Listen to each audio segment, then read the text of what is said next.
Assalamualaikum warahmatullahi wabarakatuh.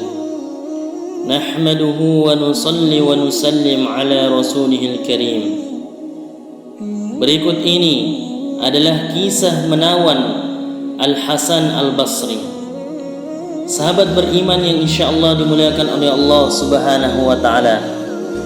Pernahkah mendengar nama Al-Hasan Al-Basri? Jika belum, mari simak video ini hingga tuntas agar bisa mengenal sosok Hasan Al-Basri lebih dekat. Al-Hasan Al-Basri adalah seorang ulama tabi'in dari kota Madinah yang wafat di tahun 110 Hijriah. Selama hidupnya, ia belajar kepada beberapa sahabat Nabi Muhammad sallallahu alaihi wasallam.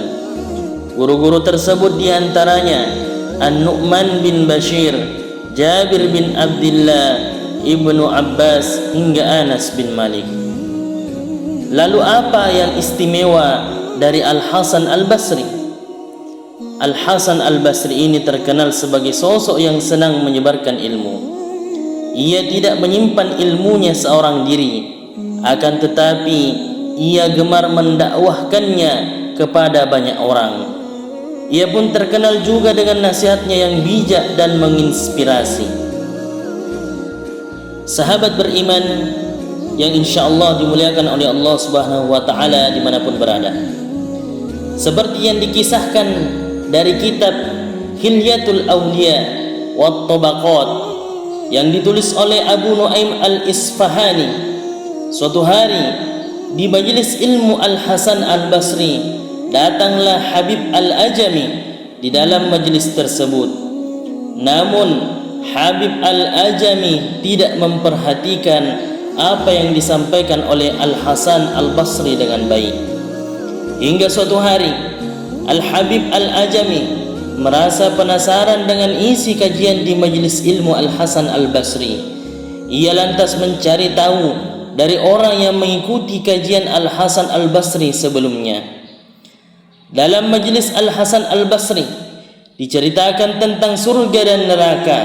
Manusia diberi semangat untuk mendapatkan akhirat dan ditanamkan sikap zuhud terhadap dunia, memfokuskan segala karunia Allah untuk akhiratnya. Begitu kata seseorang kepada Habib Al-Ajami. Karena penasaran dan merasa tergugah, Habib Al-Ajami pun berkata, mari kita datangi majelis Al-Hasan Al-Basri.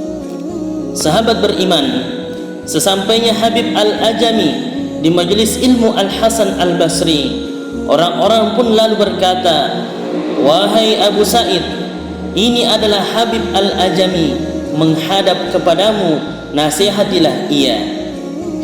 Habib Al-Ajami pun menghadap kepada Al-Hasan Al-Basri. Sementara itu Al-Hasan Al-Basri pun menghadap kepada Habib Al-Ajami. Kemudian Al-Hasan Al-Basri menasihati Habib Al-Ajami tentang surga, neraka dan perbuatan yang mengandung kebaikan. Habib Al-Ajami pun diingatkan seputar zuhud terhadap dunia. Mendengar nasihat Al-Hasan Al-Basri, maka Habib Al-Ajami pun merasa terinspirasi dan tergugah. Ia pun kemudian bersedekah sebanyak 40.000 dinar. Habib Al-Ajami pun berlaku qanaah, menerima dengan hal sedikit dan terus beribadah kepada Allah subhanahu wa ta'ala hingga meninggal dunia. Maka itulah salah satu kisah yang menawan dari seorang Al-Hasan Al-Basri. Nasihat-nasihatnya mengenai ke hati banyak orang. Nasihatnya pun begitu didengar dan berpengaruh besar terhadap bangkitnya motivasi orang-orang untuk berbuat baik. Lalu apa rahasia dari Hasan Al-Basri sehingga kata-katanya begitu berpengaruh?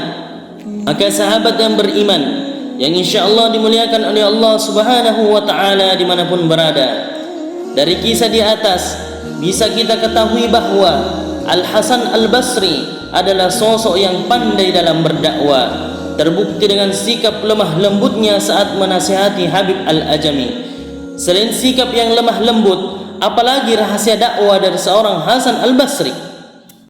Al-Hasan Al-Basri adalah sosok yang penuh keteladanan, sebelum ia mendakwahi orang lain, ia terlebih dahulu sudah mendakwahi dirinya sendiri. Seperti yang dikutip dari buku Talbisul Iblis karya Ibnu Jauzi, suatu hari dikatakan kepada salah seorang dari teman Al-Hasan Al-Basri, apakah yang menyebabkan Al-Hasan Al-Basri mencapai kedudukan tersebut, padahal di antara kalian terdapat para ulama dan ahli fikih? Teman Al-Hasan Al-Basri pun menjawab, adalah Al-Hasan Al-Basri jika memerintahkan perkara, maka ia adalah seorang manusia yang paling mengamalkan terhadap apa yang ia perintahkan, dan jika ia melarang dengan suatu kemungkaran, maka ia adalah seorang manusia yang paling jauh meninggalkan larangan itu. Oleh karena itulah nasihat-nasihatnya begitu menginspirasi, karena memang Al-Hasan Al-Basri ini adalah sosok teladan di masyarakat. Di dalam kitab Sifatus Safwa karya Ibnul Jauzi diterangkan bahwa kata-kata para salafus soleh lebih bermanfaat dari perkataan kita. Mengapa hal tersebut terjadi? Karena para salafus soleh berbicara untuk kemuliaan Islam, untuk keselamatan jiwa, dan untuk mencari ridha Allah Subhanahu wa taala yang Maha Pemurah. Sementara kita berbicara untuk kemuliaan diri sendiri, mencari dunia dan mencari keridhaan makhluk.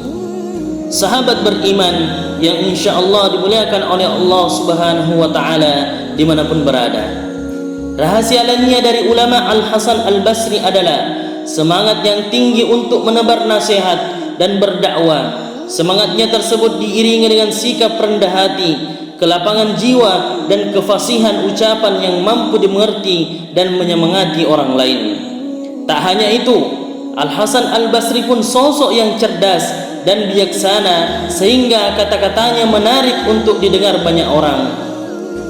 Maka sahabat beriman yang insyaallah dimuliakan oleh Allah Subhanahu wa taala, itulah kisah inspiratif tentang Al-Hasan Al-Basri dalam berdakwah. Semoga sosoknya bisa menginspirasi kita untuk menjadi dai dan daiyahnya Allah Subhanahu wa taala yang ikhlas beramal karena Allah, memiliki ilmu syar'i dan santun dalam menyebarkan kebaikan.